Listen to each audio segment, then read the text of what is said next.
we would just rock it with the cops constantly. And I would instigate everybody into doing it. I would try to get all the units popping off at the same time. I would try to pop it off only before shift change, because if something happened at 10 o'clock shift change, for instance, I think that was 10 or 11 was their shift change.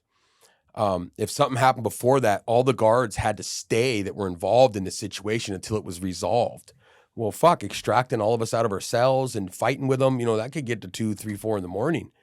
And so, I was like, hit him in the pocket, boys.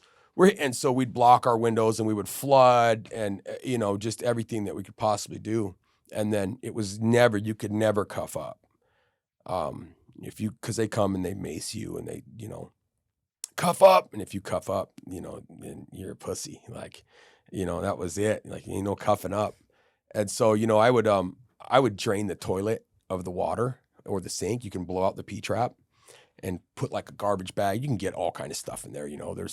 There's the protective custody block. Those guys, clean, and sometimes, so there's all kind of ways, and so I would breathe like out of the toilet. You can breathe out of there, and sometimes they'd be spraying mace in there and everything's blocked up, mattresses up against the wall, everything's flooded, the water's off, you're tired.